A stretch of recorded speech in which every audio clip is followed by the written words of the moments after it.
Order! Order! You are an incorrigible delinquent at times. Behave yourself, man!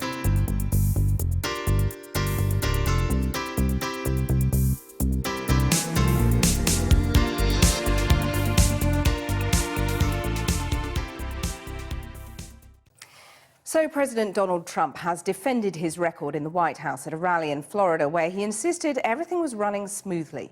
But he also launched another attack on the media, telling the crowd in Melbourne, Florida, the press did not want to report the truth. Mr. Trump appeared to invent a terror attack in Sweden and introduced the world to Gene Huber, a supporter who'd been waiting in line since the early hours for the rally to begin. Diana Magnay reports. He's done this before and he knows what he's doing. Same place, same public. It worked on the campaign trail and it's working now. This is Donald Trump in his element, unleashed from the business of government, the showbiz president and his model first lady. I'm here because I want to be among my friends and among the people. Here in a place where approval ratings don't matter, where all's well in the White House, where jobs are coming back after promises from auto industry executives and now from chipmaker Intel. In Arizona, Intel, great company, just announced it will open a new plant that will create at least 10,000 brand new, beautiful American jobs. But wait a moment, check in with Intel and they say that plant has been in the works since 2011. We are here today to speak the truth, the whole truth, and nothing but the truth. But given such devotion to the truth, what's this about Sweden, in the same breath as he mentions terror attacks elsewhere across Europe? You look at what's happening last night in Sweden. Sweden. Who would believe this? Sweden. They took in large numbers. They're having problems like they never thought possible. The Swedes are baffled. Today, this from former Foreign Minister Carl Bildt. Sweden, terror attack. What has he been smoking? Questions abound. For Trump fans, though, it doesn't matter. No matter the protests which snake American cities, demanding tolerance on issues like immigration, even as the president works up a new executive order to replace his travel ban. Here, Trump preaches to the converted, one of whom he called on stage, who could hardly believe his luck. When President Trump, during their election, promised all these things that he was going to do for us, I knew he was going to do this for us. And there are plenty more like him. You know, people are trying to say something bad about our president, but actually what he's doing is exactly what he said he was going to do for us. He's keeping his promise, he's keeping a word. It's only the news sometimes that skews things. Because no Trump appearance would be complete without an assault on the press. The dishonest media, which has published one false story after another. But on Sunday morning's US talk shows, one of his party's most outspoken senators fired back. If you want to preserve democracy as we know it, you have to have a free and many times adversarial press. And without it, I'm afraid that we would lose so much of our individual liberties over time. That's how dictators get started. Even Trump's Secretary of Defense, James Mattis, today distanced himself from the president's comments. The press, as far as I'm concerned, are a constituency that we deal with, and I don't have any issues with the press myself. Trump insisted last night that the White House was running smoothly. After this brief confidence reboot with his core constituents, now he must get back to the real business of managing it. Well, one member of the press with first-hand experience of Donald Trump's opprobrium is Jake Turks, a reporter for the Orthodox Jewish Army magazine. His exchange with the president at a press conference last week made headlines around the world when Mr. Trump misunderstood his question about anti-Semitism. Are you a friendly reporter? Watch how friendly he is. Wait, watch how friendly he is. Go ahead. I've been good to you the entire campaign, Mr. President. Go ahead. So, first of all, my name is Jake Turks from Army Magazine, and despite what some of my colleagues may have been reporting, I haven't seen anybody in my community accuse either yourself or anyone on your staff of being anti-Semitic. He said he was going to ask a very simple, easy question, and it's not. important? It's not a simple question, not a fair question. Okay, sit down. I understand the rest of the question. In fact, we did very well relative to other people running as a Republican. We're not Quiet, accusing you of quiet, that. quiet. See, he lied about he was going to get up and ask a very straight, simple question. So, you know, welcome to the world of the media. Well, earlier I spoke to Jake Turks and asked him what went through his mind when the president was apparently so rude to him. Well, he clearly felt I was being rude to him, and sometimes had my intentions been what he thought that they were, then I guess that would have been warranted. I mean, look, here's the president of the United States on national TV, assuming, incorrectly, unfortunately, but assuming that he had been called anti-Semitic by a very Semitic-looking individual. So if you're the president of the United States, who's, by the way, had very, very close ties with the Jewish community throughout his entire life and career, and for someone like that to feel that he's being attacked, especially the fact that he's been attacked for the past 2 years as being anti-Semitic, for him to assume that he's being attacked by someone like myself is something I'm sure that was very painful for him at the time, and that's why he reacted the way he did, and I can't say I blame him necessarily either. You're very forgiving of him.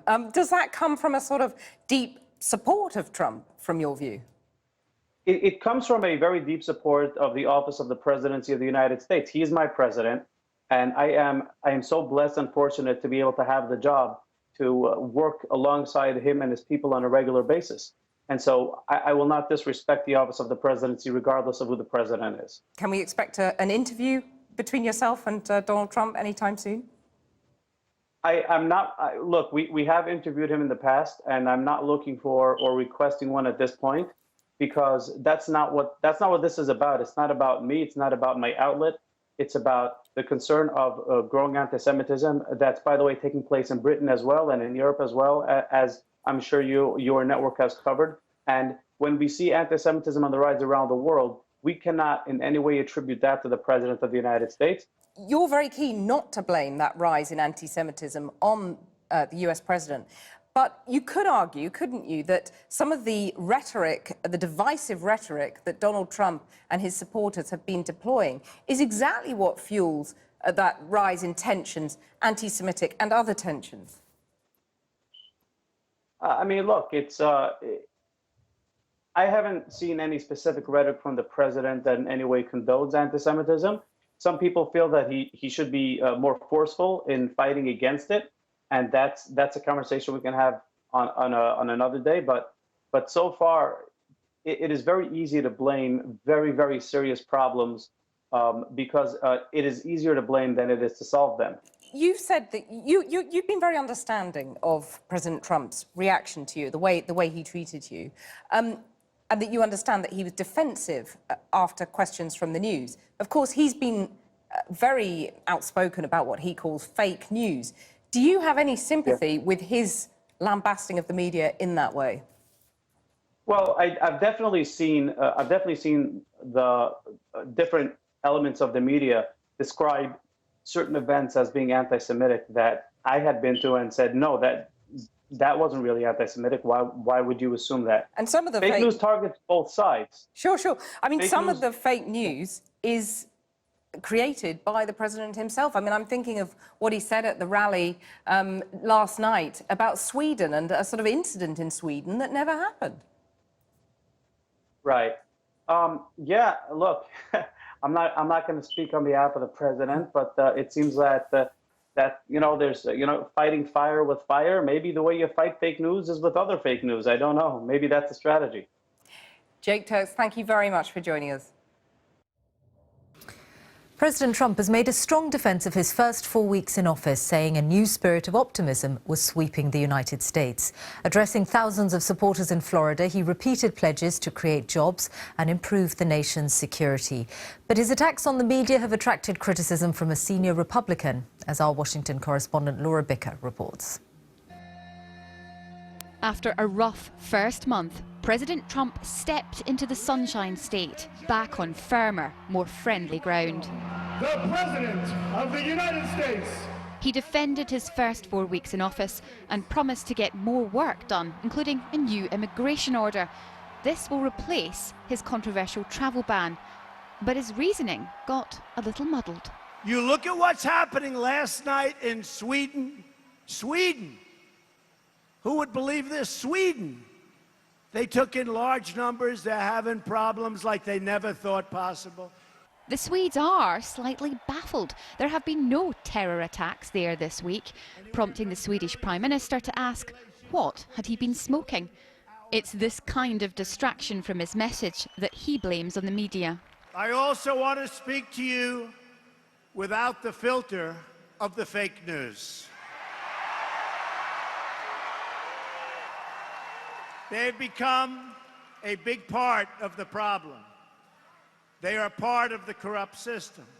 But his Secretary of Defense disagrees. I've had some rather contentious times with the press, but no, the press, as far as I'm concerned, are a constituency that we deal with, and I don't have any issues with the press myself.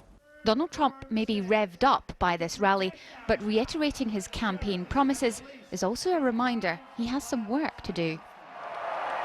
President Trump seems far more comfortable at the campaign podium than he does in the Oval Office right now. He seems to feed from the energy of this crowd, but he doesn't need to win friends here in Florida. He needs them on Capitol Hill if he is to get his agenda through Congress. He also needs to find a new national security advisor after his first pick resigned and his second turned down the job.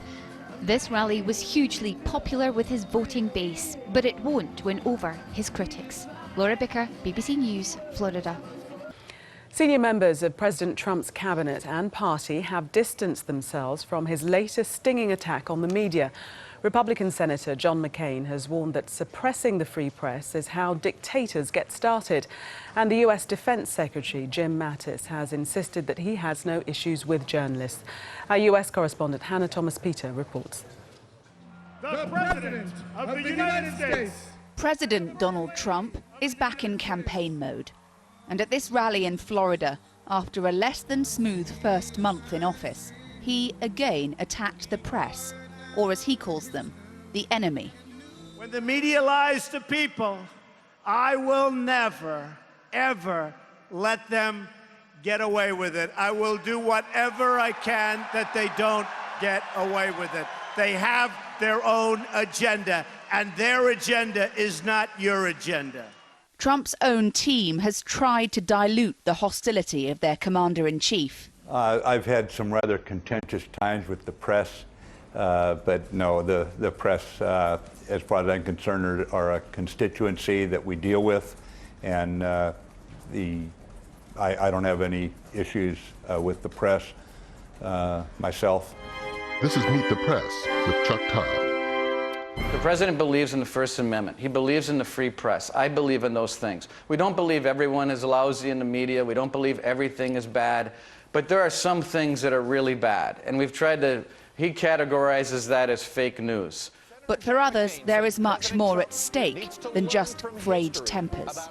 If you want to preserve democracy as we know it, you have to have a free and many times adversarial press. And without it, I'm afraid that we would lose so much of our individual liberties over time. That's how dictators get started. And I'm not saying that President Trump is trying to be a dictator. I'm just saying we need to learn the lessons of history. Whatever his relationship with journalists, Trump still has some difficult issues to work out. He's yet to appoint a permanent national security advisor following the resignation of General Michael Flynn. And he's had to withdraw his controversial travel ban after it was suspended by the courts. He's insisted the White House is running like a finely tuned machine. But just 4 weeks into his 4-year term, by most measures, it hasn't been a flying start. Hannah joins us live from New York now. Hannah, explain to us what the president was describing. He made reference to a possible terrorist attack in Sweden. Yes, he did. He has done similar things before when he's making a point about the potentially damaging effects of immigration or allowing refugees into one's country. He has previously made kind of a vague reference to different countries and some supposed terror attacks. His own counselor to the president, Kellyanne Conway, recently made up a terrorist attack on American soil. And he referred apparently to an incident, a terror incident in Sweden. It's caused great puzzlement in Sweden itself. It's become mocked, and even the former Prime Minister has tweeted him asking him if he has been smoking something. That was a direct quote. More formally now, the Swedish embassy in Washington has contacted the American government asking for clarification about what exactly Trump was referring to. And although all of this is relatively amusing, actually, for those people who are abroad trying to position America as strong and led by coherent people, those like Vice President Mike Pence and Rex Tillerson, the new Secretary of State, actually what Donald Trump has done is made their jobs a little bit harder. And aside from all of the jokes about what Trump did or did not say last night, there is still the serious business of government going on. And Trump today is still interviewing for a replacement for the National Security Advisor post. There are 4 people left in the running. He's at Mar-a-Lago conducting those interviews right now, and his administration is keen to make that appointment because one of the crucial pillars of Donald Trump's candidacy was that he was going to make America safe again, quote unquote, and he needs a national security advisor in order to do that properly. OK, Hannah, thank you. Well, more now on how President Trump is facing criticism from within his own party after his latest attack on the media. Republican Senator John McCain has warned that suppressing the free press is how dictators get started. And the US Defense Secretary Jim Mattis has insisted that he has no issues with journalists. So is Mr. Trump losing party support? Let's talk to Republican strategist James Norton. Good evening to you. Is he losing public support, party support? You know, I don't think so. There was just a Harris-Harvard poll out yesterday that said that 72% of Americans want Democrats to work with President Trump on his agenda. So I think that, despite some of the rhetoric we're seeing from the Hill in Congress and even members of his own party like Senator McCain, I think the voters still realize that it's very early on in his administration. They're still looking to see what can get done here. I mean, despite a lot of noise and activity here, it's only 4 weeks into his administration, so there's a lot to happen and occur. And Senator McCain and President Trump actually have a lot in common. They're both considered outsiders in the parties. They were both not necessarily the favorite choice of the Washington establishment. And so despite a little bit of a back and forth, I think they actually have more in common than they realize. But do you see any truth in what Senator John McCain is saying, that suppressing a free press is the way that dictators get started? Can you identify with any of that at all? It wasn't that long ago that President Obama was saying that Fox News was rigged for Republicans and that Fox News had all sorts of different agenda items there. So, that was just, matter of fact, just several weeks ago, and it was kind of a platform when he first took office in 2009. And so I think a lot of this is Washington insider rhetoric, that we're seeing back and forth. And I think that, President Trump was elected by a majority of the Electoral College, and he was just sworn into office. So I think the idea that there's some sort of dictatorship here is a little bit outside the box. But President Trump has sort of coined the phrase fake news. We'll take you back to before he was president, when he was suggesting that President Obama make his birth certificate available because he wasn't really an American. Could that be described as fake news? Well, I think that, there were some within the different organizations of the party that were pursuing that. I think even President Trump admitted that President Obama certainly was a citizen of the U.S. and eventually... Was that fake news? I don't know if that was fake news as much as that was... Well, it wasn't true. It wasn't true, was it?